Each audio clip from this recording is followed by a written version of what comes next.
Call this meeting of the Personnel and Animal Welfare Committee to order. We have a quorum with Councilmember O'Farrell and myself present. And I'd like to ask that we approve number 2, 3, 5, 6, 7, and 8 on consent. No objection. And I'd like to continue item number 10.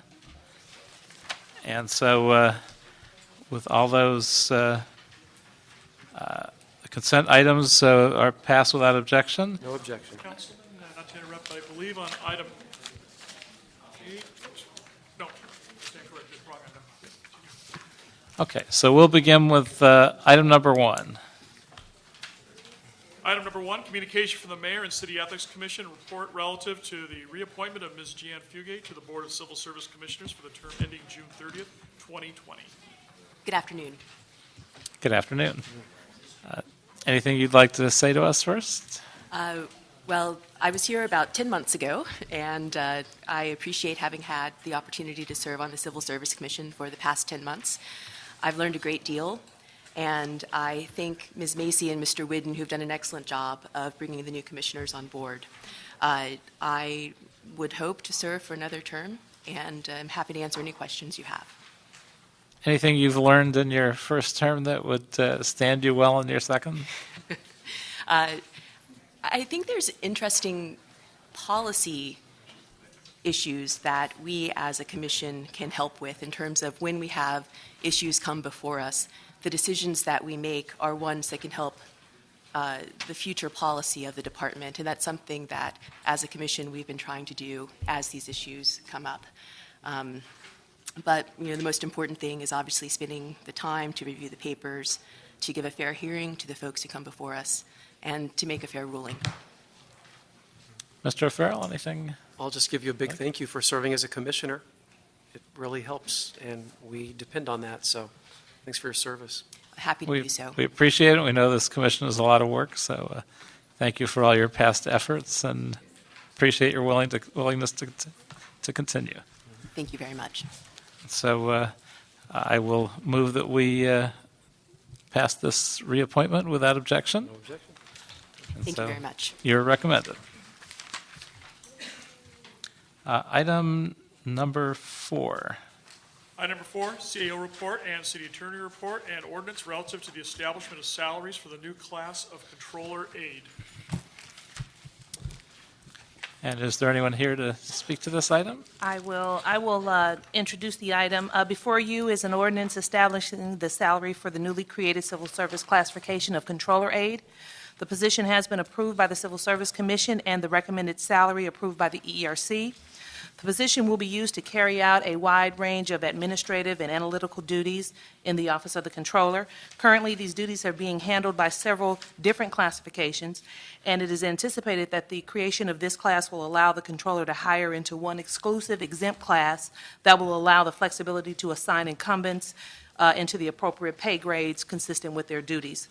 There are 7 separate pay grades which are set up similar to those of council aide. Each pay grade has a distinguishing set of responsibilities and corresponding salaries. Likewise, the salary recommendation is consistent with the same pay grades in the council aide series. And unlike council aide, these positions will not be exempt from civil service, so the department will come before this committee to receive exemptions from civil service in order to hire. A representative from the Office of the Controller is here to respond to any additional questions that the committee may have. No, thank you. I'm not entirely clear on this. They're already exempt positions. What's different about these positions? Effectively, it will combine a number of existing exempt positions into one consolidated class, and allowing more flexibility for the controller in hiring and assigning to various ranges within the class. So what's an example of the practical implication of that? Today, we have positions known as administrative coordinator controllers is one classification, and we also have project assistants in our office. There's 4 incumbents presently, all are in exempt positions, and all 4, it would be our intent to transfer into the controller aide class. So what's the difference in the duties between the bottom of the ranges of choices in this class and the top in the class? All would cover a wide array of duties, but the complexity and work experience necessary for the classifications would be the primary difference. And do they belong to a bargaining unit? They presently, yes, the project assistants belong to EAA. And so all of them presumably would be part of that? No, Or no? actually, this class, if adopted, would be non-represented until an appropriate bargaining unit would accrete them. And might I add, the two project assistants are on substitute authority. The Controller's Office did not have, until Council granted us the substitute authority for the two project assistants. Mr. O'Farrell, any further questions? No questions, thanks. Very good. Well, I will recommend that we move forward with this without objection. No objection. So thank you for very joining much. us. Let's see, item number 11. Item number 11, CAO report relative to the 2014-18 Memorandum of Understanding for Police Officers, Lieutenant and Below Bargaining Unit, MOU 24.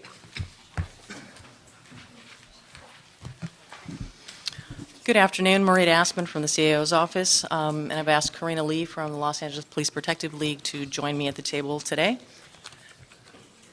What you have before you is a tentative agreement between the City of Los Angeles and LAPPL on a 4-year memorandum of understanding for the lieutenants and below bargaining unit. As you can see from our report, there are general salary increases of 4% in July of 2016, 2% in July of 2017, and 2% in January of 2018. We have also, in this agreement, committed the city to returning to cash compensation of overtime at specific levels. As you know, over the past several years, we've been compensating overtime in time rather than in cash, essentially paying that time on a credit card, and we're going to get back to compensating in cash, which we have this fiscal year. Other major provisions include an increase in the health care subsidy for members of this bargaining unit, a slight increase in the dental care subsidy, an increase in the uniform allowance from $1,025 each year to $1,525 per employee. And as you can see from the last page, we've given you some cost estimates for each of the fiscal years.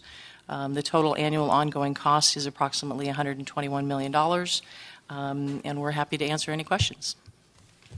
Now, what's the total impact to the general fund?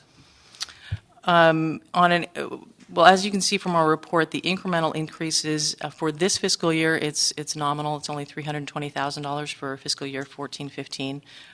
That will increase to about $10.4 million in fiscal year 15-16, $61 million in fiscal year 16-17, and $49 million in 17-18. And then the annual ongoing costs would be approximately $121 million. So obviously low impact in the short term, higher impact in the long term. Correct. And I presume that we have taken this into our long-term budget planning and feel that we can digest this appropriately. Yes. These increases were captured in the recent forecast that was put out by the CAO's office. And the structural deficit is still on track to be eliminated by 18-19, just a little bit less than was anticipated previously. And what's been the annual amount of overtime in the last few years? Typically, the overtime expenditure is between $80 and $100 million, but because we've been not compensating that in cash, we have actually accumulated a total bank of about $120 million of banked overtime for the current police officers, and we're going to commit $80 million in the coming fiscal year for cash overtime, $90 million in the following fiscal year, and then $100 million we believe should be able to cover the vast majority of the overtime. And that's the actual overtime, not the payment of past debt. Correct, yes. how much are we anticipating that we'll pay per year to pay off the bank? Well, as the money becomes available, we'd like to pay that off as quickly as possible. We did make a commitment that in August of this year, we will pay off $5 million worth of the existing bank for officers that request that time. Right, because obviously we did this in a fiscal emergency, but it's otherwise banking is kind of a lose-lose for everybody. The officers want to spend the money now and they can't, and when we finally pay it off, we're paying at a higher rate, Exactly. for whatever the officer's level is then. So it's cost inefficient to us and kind of a pain to the officers. So it makes a lot of sense to get out of the banking business and just pay it off as quickly as we can. Yes. So I'm glad we're moving in that direction. Do we think this helps our recruitment efforts? Because I'm assuming the fact that people could work overtime and just had it banked was not a big plus for new officers looking at coming to LAPD and having the opportunity to work a lot of overtime and not see it for a long time. Yeah, it definitely should. And we've also increased the starting salary of a police recruit. As you recall, several years ago when we were in that fiscal crisis, we lowered the starting salary for police officers by 20%. But now that other agencies are hiring again, we have increased competition, and so we've increased the starting salary to, what was it? $57,000, which is competitive with other agencies in the area. And we moved up some of our people that were, I think, Correct. all of our people that were hired during that period to Yes, we did. make them more competitive. So obviously, the 20% lower salary was very competitive when no one was hiring, and uncompetitive after that. Correct. Okay. Stop hemorrhaging. Mr. O'Farrell, anything else? Thank you. I just want to make sure I understand that clearly. After fiscal year 17-18, it goes back to 121 million ongoing? Did I understand that correctly? Yes, yes. Okay. And then the preceding 3 fiscal years basically is where the reconciliation happens, Yes. if you will? Okay. Just want to make sure I understood that. Thank you. Okay.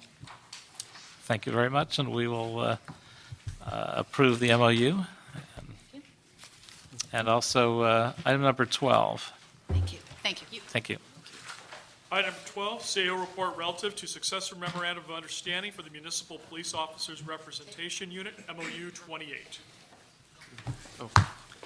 Welcome. Thank you. Mr. Perez, you need to vote On, 11. You didn't actually vote. oh, I'm sorry. Yes, I recommend that item without objection. No objection on 11. Item number 12.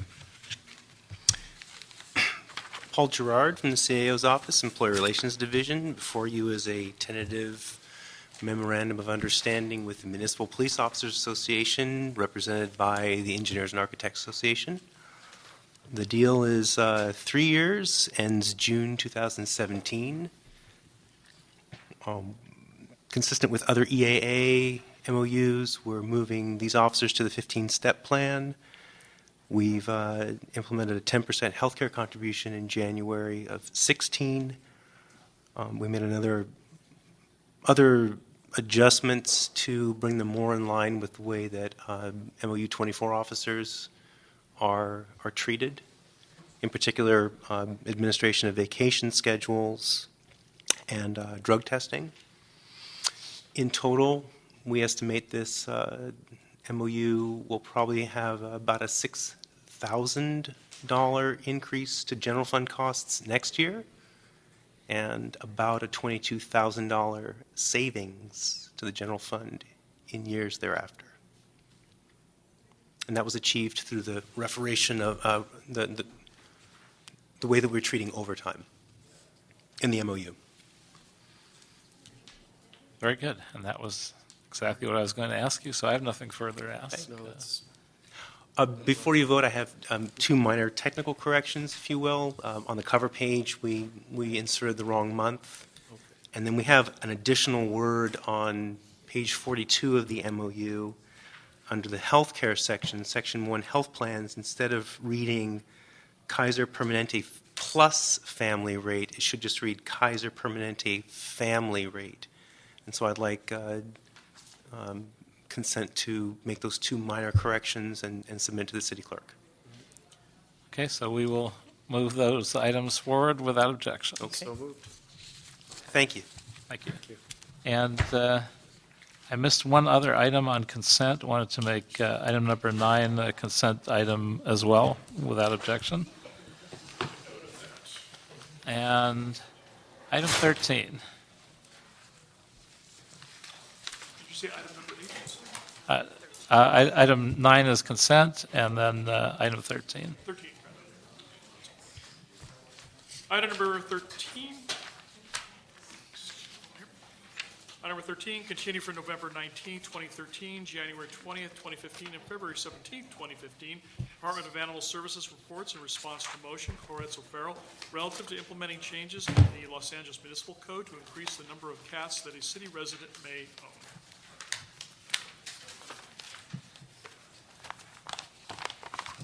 Ms. Barnett, welcome. Thank you. So would you like to tell us where we are on this item? Well, I went back and got some recommendation from the city attorney's office, and we changed the limit of the cats back to 3, which is what we're allowed in LA now. They can be indoors, outdoors, or indoors, outdoors. We felt that there was a good deal of confusion when we went to 5 and said the other 2 had to be indoors. That seemed to create some confusion in the hearts and minds of people who don't like the ordinance. We tightened down what we said about the clouder to include that the cats had to be maintained on a floor, and that would be to protect any waste from cats from going into the ground and into the water source, hopefully to not trip some kind of a CEQA or an EIR requirement. And because some people have garages that are gravel floors, and they might decide to enclose a garage, or they might decide to enclose a front porch, but they would still have access to the dirt, which could have an environmental component to it. We looked at some of the concerns, such as the landlord concern. Anything that we would do would not override a landlord's right to say how many pets can be in a unit that they're renting, that they own. And so that's what we've come back with today. So what would that, how would that change from what the current law is? What are you recommending? Well, currently, the limit of cats is 3 per household, and this would make it possible for people to have a permit to have more than 3. And we did, and anything that was permitted above 3 would be definitely indoor, contained, and with a floor. And so if you had 3 outdoor cats and you added 3 more cats, would they need to all be indoor cats, or would it be 3 cats that could do whatever they wanted and 3 cats that are required to be indoors? How would that work? Well, we have anything over 4 would be indoors only. The first 3 could be indoors, outdoors, but we were anticipating that anything over 4 that requires an inspection would have to be contained with walls, a top, and a floor. So whether that was, if it was a rescue, for example, who wanted to do foster and they wanted to do it in a garage, they could probably do that, but they would have to have a solid floor, and they would have to be inspected annually, and they wouldn't be allowed just to keep animals in cages unless it was under medical treatment that required it to be in some kind of a cage. So if someone wanted to inspect from the city and you had your original 3 indoor-outdoor cats and you had 3 more, how would we differentiate? How would we enforce it? Well, we would look at anything. We would expect to be able to go there. Once you have a permit with the city for whether it's a kennel or if it was, in this case, if the clouder passed, then we have a right to go in there and just knock on the door and say we'd like to do an inspection now. And so we would expect at that point to be able to find 3 cats indoors. So if a neighbor said those people have a permit for a clouder, but we see 6 cats running in and out the door, then that would be a time that we would make an unannounced visit. And if you found there were no cats in the house, you'd obviously know that all Right. 6 of them were running They would around lose their outside. permit, right. Okay, and I know we had taken at least a look at what some other cities with larger numbers have done, like Santa Monica. Anything they do that make it more acceptable to folks that generally object, and anything we should be looking at there? Well, Santa Monica, I don't believe has any cat limits, and they've reported that they really haven't had any significant cases of hoarding or anything like that. For the most part, you'd be looking at hoarding situations, and people who are hoarding are pretty unlikely to try to get a permit that allows anytime access for us to inspect. We modeled it somewhat after Laguna Beach. They have something similar where people are allowed to have more cats. One of the people that we both know, I think, has an annual permit to have 15 cats in her home and down in Laguna Beach. And so we modeled it somewhat after them. And do they have an inspection process? They do. They do. There's an annual fee. Our fees are similar to theirs, I believe, and they have an annual inspection. You cannot renew your permit each year. I mean, it's the same way we do with pet stores or kennels or something like that. The officer has to go out and inspect every year before you can renew your permit or your license. And you've heard the people that have objected to us taking this step. Is there anything else we could be doing that would help answer their concerns, or is this pretty much the best shot we have at this? 'Cause I Well- know we've tried all kinds of different angles to come up with the best practice on this. Well, I mean, there's nothing wrong with having more public comment. There's nothing wrong with taking more input. I certainly don't object to that. It's whatever the pleasure of the committee is. I mean, we could certainly, if you want to have public comment, we could see if the commission could schedule at one of their night public meetings and give a lot of people an opportunity to come and speak on it. I have no objection to that. I think that might be a decent approach to it. Okay. So let's see. First of all, we have one public speaker, Phyllis Doherty. And while Phyllis comes up, just and a then- quick question. Oh, If- yes, please. Just one question, and that is there a square footage requirement based on the number of cats that one can keep? Yeah, there would be. And really the way I looked at this is once we pass a motion and it goes to city council, then it's given to the city attorney to write the exact ordinance that fits it. So I sort of thought this the same way, that once we actually had a motion, then we would come back with, here's what the officers recommend as the very specific parameters. Because yes, you can't have 20 cats in a closet. Right. And ventilation issues, especially with garages, things like that. Exactly, yeah. Great, thank you. And don't go away, but let me have our public speaker, since we have one, Phyllis Doherty. Phyllis Doherty, and I'll speak very quickly. You have not mentioned that this is about 20 cats, not 3 cats. And that's what the increase is. And in addition to that, it says on page 3 here that if you want more, fees can be waived by the general manager for additional cats that are temporary fosters. Your title says it's owned cats. Ms. Barnett makes it clear that these fosters are not owned cats. So what you're really doing is creating illegal cat kennels in residential areas that we're going to have to live with. Maybe one will be in the balcony next door to your condo. I hope so that you can understand what it's like. Anyone that has cats knows that even a couple of cats in an enclosed area is a problem in terms of odor and sanitation. What about waste disposal? Are we going to have public trucks coming up the residential streets now? Or is this going to go in the toilets? Or is it going to be like Rock and Rescue, which was also supposed to be monitored by the department, the dog kennel, that we have watched, and I have the pictures of them washing the waste into the storm drain out in the back of the property. The department doesn't seem to do a very good job in setting up standards because they got their permit with no standard. We've checked all of the departments to see if there was even one limitation. There isn't to have all the dogs you want in a commercial, or it could be a residential area if you're a rescue. So this is absolutely deceptive. The title of this should be changed to say that it will allow up to 20 cats in a kennel. Then you're being honest with people. And to pass it like this is completely a lie to the public, misrepresenting to them. They don't say how long a foster can be kept. How is it, a week, 2 weeks, 2 years, 20 years? At what point does the limit take place because this is your own cat and you own it? Where's the microchipping provision so that you know who owns it or possesses it? The 6 cats can go in and out. There's no microchipping. This is an illegal activity just to create a kennel without a permit. Thank you. Ms. Barnett, what do you think about any of those comments?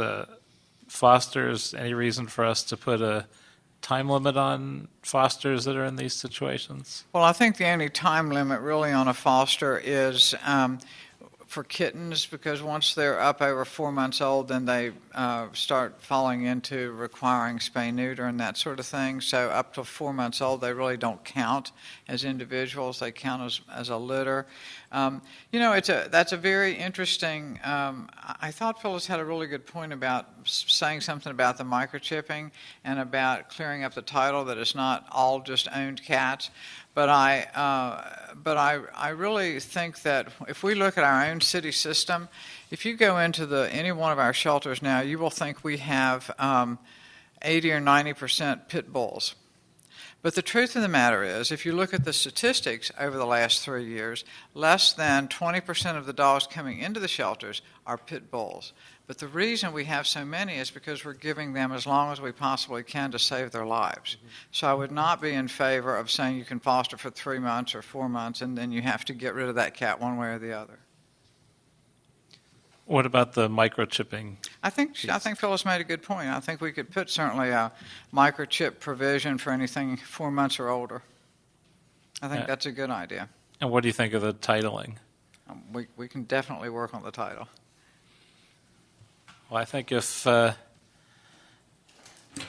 no other comments, I think we can allow you to continue to work on this as this moves forward. But I think moving it to the commission is what we would recommend. And as you get feedback there, obviously, I think we'll continue to make this as good an ordinance as we can and move it from there. So I would recommend that we move this forward out of committee and recommend that it move next to the commission. So Without objection. Thank you. We would have to hold this in committee for the commission to be able Okay, so technically we'll hold this in committee while this gets referred to the commission and the feedback comes back to us. Okay, thank you. So moved? Yes. So moved. Yes. And it will pass without objection. And so I believe, having no other comment cards and no other agenda items, that we are adjourned.